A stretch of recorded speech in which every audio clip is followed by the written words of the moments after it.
नमस्कार दोस्तों, आज हम आपको श्रीमद् भगवद गीता के चौथे अध्याय का महात्म्य सुनाने जा रहे हैं।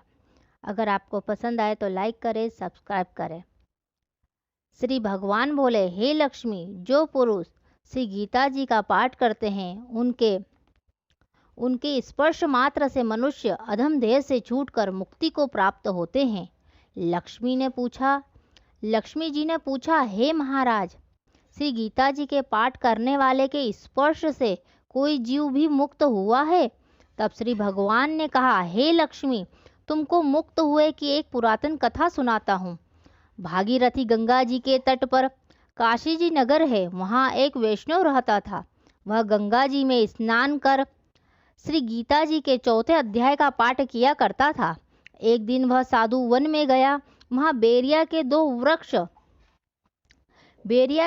वृक्ष थे। उसकी बड़ी छाया थी। वह साधु वहां बैठ गया और बैठते ही उसको निद्रा आ गई।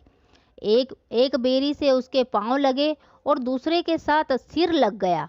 वह दोनों बेरियां आपस में काप कर पृथ्वी पर गिर पड़ी। पत्ते उनके सूख गए। परमेश्वर की कृपा से वह दोनों बेरियां ब्राह्मण के घर जा पुत्रियां हुई।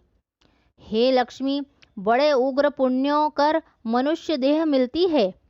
फिर ब्राह्मणों के घर जन्म लेकर उन दोनों लड़कियों ने तपस्या करनी आरंभ की। जब वह दोनों बड़ी हुई तब उसके माता पिता ने कहा, हे पुत्रियों, हम तुम्हारा विवाह कराते हैं। तब उन दोनों ने माता पिता से कहा, हम विवाह नहीं कराती।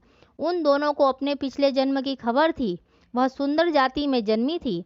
उन्होंने कहा, एक हमारे मन में कामना है, परमेश्वर वह पूर्ण करे। बहुत भली बात है। उनके मन में यह था कि जिस साधु के स्पर्श से हमारी अधम देह छूट के यह देह मिली है, वह साधु मिले। इतना विचार कर उन दोनों लड़कियों ने माता पिता से तीर्थ यात्रा करने की आज्ञा मांगी। तब माता पिता ने तीर्थ यात्रा की आज्ञा दी। कहा, तुमको परमेश्वर जी की आज्ञा है। तब उन दोनों कन्याओं ने माता पिता की चरण वंदना करके गमन किया। तीर्थ यात्रा करती बनारस पहुंची। वहां जाकर देखा, वही तपस्वी बैठा है जिसकी कृपा से हम बेरी की देह से छूटी हैं। तब दोनों कन्याओं ने चरण वंदना करके विनय करी, हे संत जी, धन्य हो, आपने हमको कृतार्थ किया है। तब उस तपस्वी ने कहा, तुम कौन हो? मैं तुमको नहीं पहचानता। कन्याओं ने कहा, हम आपको पहचानती है। हम पिछले जन्म में बेरिया की योनि में थी। तुम एक दिन वन में आए। तुमको बहुत धूप लगी थी। तब बेरिया की छाया के तले बैठे। लंबा सन होने से एक बेरी को आपके चरण लगे, दूसरी को सिर लगा। उसी समय हम बेरी की देह से मुक्त हुए। अब ब्राह्मण के घर में जन्म लिया है। ब्राह्मणी है, बड़ी सुखी है। तुम्हारी कृपा से हमारी गति हुई। तब तपस्वी ने कहा, मुझे इस बात की खबर नहीं थी। अब तुम आज्ञा करो, तुम्हारी क्या सेवा करूं? तुम ब्रह्मा रूप उत्तम जन्म श्री नारायण जी का मुख हो। तब उन कन्याओं ने कहा, हमको श्री गीता जी के चौथे अध्याय का फल दान करो, जिससे हम देवदेही पाकर सुखी हो। तब उस तपस्वी ने चौथे अध्याय का पाठ का फल दिया। देते ही उनको कहा कि तुम आवागमन से छूट जाओ।